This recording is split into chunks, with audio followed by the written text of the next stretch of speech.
ಒಂದು ಹಸು ಕಟ್ಟಿದ್ರೆ ಮನೆ ಒಳಗೆ ಅದು ಮನೆಯಲ್ಲಿರುವಂಥ ದೊಡ್ಡ ಡಾಕ್ಟ್ರು ಅಂತ ಹೇಳ್ತಾರೆ. ನಮ್ಮ ಸ್ವದೇಶಿ ಹಸುವಿನ ಹಾಲು ಕರೆದು ಇಟ್ಟರೆ ಸುಮಾರು 8 ಗಂಟೆಗಳ ಕಾಲ ಅದು ಹಾಳಾಗಲ್ಲ. ಹಾಲಿಗಿಂತ 400 ಪಟ್ಟು ಶಕ್ತಿ ಮಜ್ಜಿಗೆಗಿರುತ್ತೆ. ಗ್ರಂಥಗಳಲ್ಲೇ ಉಲ್ಲೇಖ ಇದೆ, ಯಾರು ಹೆಚ್ಚು ಪ್ರತಿನಿತ್ಯ ರಾತ್ರಿ ಮಲಗಬೇಕಾದ್ರೆ ಹಾಲು ಕುಡಿದು ಮಲಗ್ತಾರೆ ವಿದ್ಯಾರ್ಥಿಗಳು, ಅವ್ರಿಗೆ ನೆನಪಿನ ಶಕ್ತಿ ತುಂಬ ಚೆನ್ನಾಗಿ ಬರುತ್ತೆ ಅಂತೇಳಿ.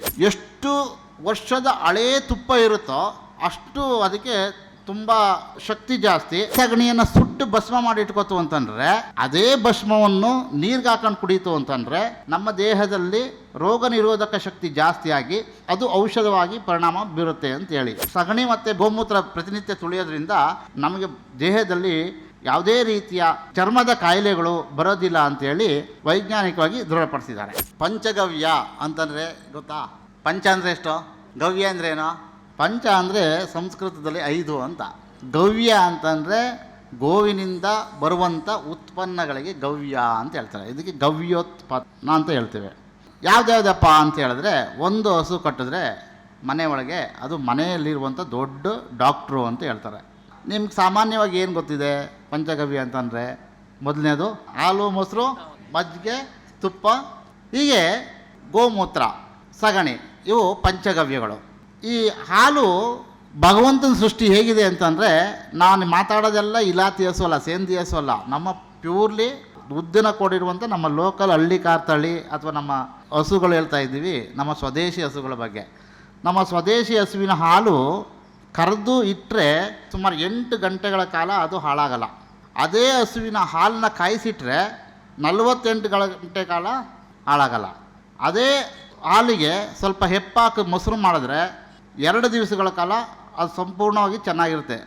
ಹುಳಿ ಬರೋದು ಆಮೇಲೆ 2 ದಿವಸ ನಂತರ. ಮೊಸರು ಚೆನ್ನಾಗಿ ಕಡಿದ್ರೆ ಮಜ್ಜಿಗೆ ಆಗುತ್ತೆ. ಮಜ್ಜಿಗೆಯನ್ನು ಕಡ್ದಾಗ ಏನಾಗುತ್ತೆ, ಅದರೊಳಗೆ ನಮಗೆ ಜಿಡ್ಡಂಶ ಸಿಗುತ್ತೆ, ಬೆಣ್ಣೆ ಅಂತ. ಬೆಣ್ಣೆಯನ್ನು ಕಾಯಿಸಿದ್ರೆ ಹಾಲಿಗಿಂತ 400 ಪಟ್ಟು ಶಕ್ತಿ ಮಜ್ಜಿಗೆಗಿರುತ್ತೆ. ಅರ್ಥ ಆಯ್ತಲ್ಲ? ಸೊ ಹಾಗಾಗಿ ಪ್ರತಿಯೊಬ್ಬರು ಮಜ್ಜಿಗೆ ಕುಡೀರಿ ಅಂತ. ಮಜ್ಜಿಗೆ ತಂಪು, ಉಷ್ಣವನ್ನು ಕಡಿಮೆ ಮಾಡುವಂಥದ್ದು. ಯಾರು ಚೆನ್ನಾಗಿ ಮಜ್ಜಿಗೆ ಕುಡಿತಾರೆ ಅವ್ರಿಗೆ ದೇಹದಲ್ಲಿ ಜೀವಶಕ್ತಿ, ಜೀವ ಚೈತನ್ಯ ಶಕ್ತಿ ಜಾಸ್ತಿ ಬರುತ್ತೆ. ಎರಡನೇದು, ನಮಗೆ ಕಾನ್ಸ್ಟಿಪೇಷನ್ ಅಂತ ಕರಿತೇವೆ, ಯಾವುದು ಹೊಟ್ಟೆ ಮಲಬದ್ಧತೆ ಅಂತ. ಅದನ್ನು ಬೆಳಿಗ್ಗೆ ಎದ್ದು ಮಜ್ಜಿಗೆಯನ್ನು ಕುಡಿಯುವಂಥ ಅಭ್ಯಾಸ ಇಟ್ಕೊಂಡ್ರೆ 5 ರಿಂದ 15 ದಿವಸದೊಳಗೆ ಅಥವಾ ಒಂದು 21 ದಿವಸದೊಳಗೆ ಪ್ರತಿನಿತ್ಯ ಕುಡಿತಾ ಬಂತು ಅಂತಂದರೆ ಅವನ ಲೈಫಲ್ಲಿ ಕಾನ್ಸ್ಟಿಪೇಷನ್ ಇರೋದಿಲ್ಲ. ನೋಡಿ ಎಂಥ ಸುಲಭ. ಹಸು ಅಂತಂದರೆ ದೇವರು ಅಂತ ಹೇಳ್ತೀವಿ, ಧನ್ವಂತರಿ ಅಂತ ಹೇಳ್ತೀವಿ, ವೈದ್ಯ ಅಂತ ಹೇಳ್ತೀವಿ. ಸುಲಭವಾದ ಚಿಕಿತ್ಸೆ ಆಗಿದೆ.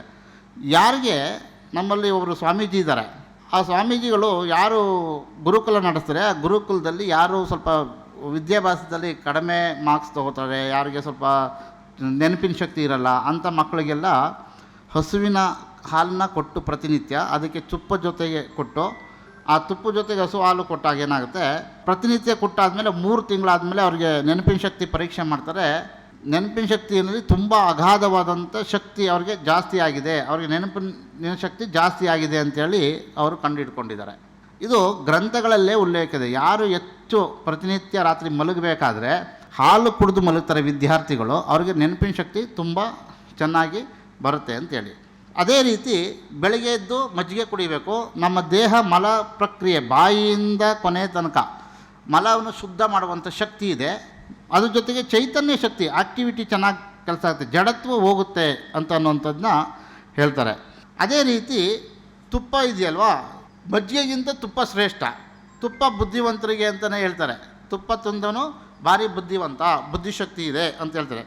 ಈ ತುಪ್ಪ ಎಷ್ಟು ಸರ್ವಶ್ರೇಷ್ಠ ಅಂತ ಹೇಳಿದ್ರೆ, ಒಂದು 6 ತಿಂಗಳಲ್ಲಿ ಒಳಗೆ ಇರುವಂಥ ತುಪ್ಪ ನಮ್ಮ ಆಹಾರಕ್ಕೆ ತೊಗೊಂಡಾಗ ನಮಗೆ ಮೇಧಶಕ್ತಿ ಜಾಸ್ತಿ ಆಗುತ್ತೆ. ಮತ್ತು ಯಾರಿಗೆ ಮಂಡಿ ನೋವು, ಸೊಂಟ ನೋವು, ಕೈ ಕಾಲುಗಳು ಈ ಸೌಂಡ್ ಬರುತ್ತಲ್ಲ, ಆ ಶಬ್ದಗಳು ಕಡಿಮೆ ಆಗುತ್ತೆ, ನೋವುಗಳು ಕಡಿಮೆ ಆಗುತ್ತೆ.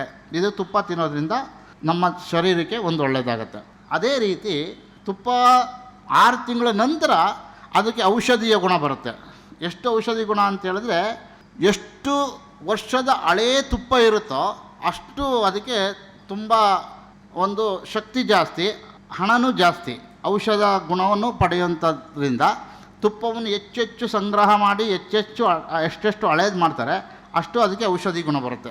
ಅದೇ ರೀತಿ ನೀವು ಸಗಣಿ ಕೇಳಿದ್ರಿ, ಸಗಣಿ ಹಾಕಿದ್ರೆ ಅದ್ರ ಜೀವಂತ ಶಕ್ತಿ ಎಷ್ಟು ಗಂಟೆ ಇರುತ್ತೆ ಅಂತಂದರೆ ಸುಮಾರು 3 ಗಂಟೆ ಇರುತ್ತೆ. 3 ಗಂಟೆ ಸಗಣಿಯಲ್ಲಿ ಜೀವಂತ ಶಕ್ತಿ ಇರುತ್ತೆ. ಆ ಸಗಣಿಯನ್ನು ಬೆರಣಿ ತಟ್ಟಿ ಒಣಗಿಸಿದ್ರೆ ನಮಗೆ ವರ್ಷಾನುಗಟ್ಟಲೆ ಸಗಣಿ ಇಟ್ಕೋಬೋದು. ಅದೇ ಸಗಣಿಯನ್ನು ಸುಟ್ಟು ಭಸ್ಮ ಮಾಡಿ ಇಟ್ಕೋತು ಅಂತಂದರೆ ತಲೆಮಾರು ತನಕ ಭಸ್ಮ ಶಕ್ತಿ ಇರುತ್ತೆ. ಆ ಭಸ್ಮದಲ್ಲಿ ಶಕ್ತಿ ಅನ್ನೋದು ಕಡಿಮೆನೇ ಆಗೋದಿಲ್ಲ. ಅದೇ ಭಸ್ಮವನ್ನು ನೀರಿಗೆ ಹಾಕೊಂಡು ಕುಡೀತು ಅಂತಂದರೆ ನಮ್ಮ ದೇಹದಲ್ಲಿ ರೋಗ ನಿರೋಧಕ ಶಕ್ತಿ ಜಾಸ್ತಿಯಾಗಿ ಆಕ್ಸಿಜನ್ ಶಕ್ತಿ ಜಾಸ್ತಿಯಾಗಿ ಕ್ಯಾನ್ಸರ್, ಈಗ ಮಾರಕ ಕಾಯಿಲೆಗಳು ಅಂತ ನಾವೇನು ಹೇಳ್ತಾ ಇದ್ದೀವಿ, ಕ್ಯಾನ್ಸರು, ಈ ಥರದ್ದು ವೈರಸ್ ಕಾಯಿಲೆಗಳು, ಇಂಥ ಕಾಯಿಲೆಗಳಿಗೆ ಜಾಸ್ತಿ ಅದು ಔಷಧವಾಗಿ ಪರಿಣಾಮ ಬೀರುತ್ತೆ ಅಂತೇಳಿ.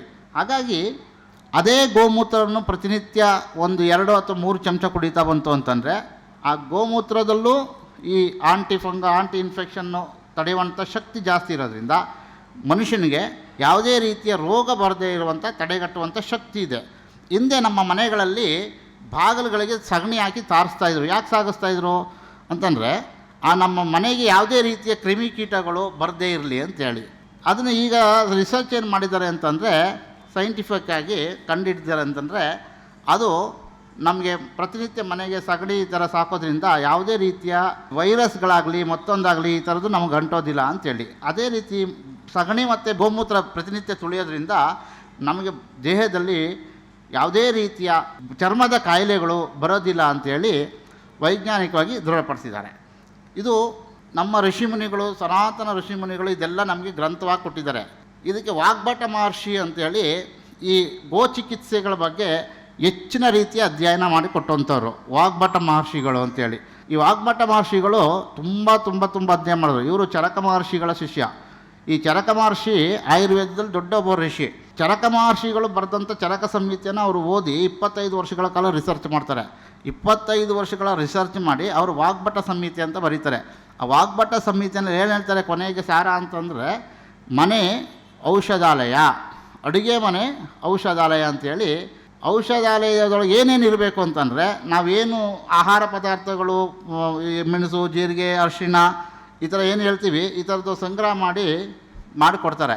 ಸೊ ಯಾವಾಗಲೂ ಹೀಗೆ ಔಷಧಾಲಯವಾಗಿ ಪರಿವರ್ತನೆ ಮಾಡಿಕೊಂಡು ಆಧುನಿಕ ಔಷಧಿಯ ಮಾರಕ ಪರಿಣಾಮದಿಂದ ದೂರವಿರಿ ಅಂತೇಳಿ ನನ್ನ ಮಾತನ್ನ ಇಷ್ಟಕ್ಕೆ ಮುಗಿಸ್ತೇನೆ. ಧನ್ಯವಾದಗಳು.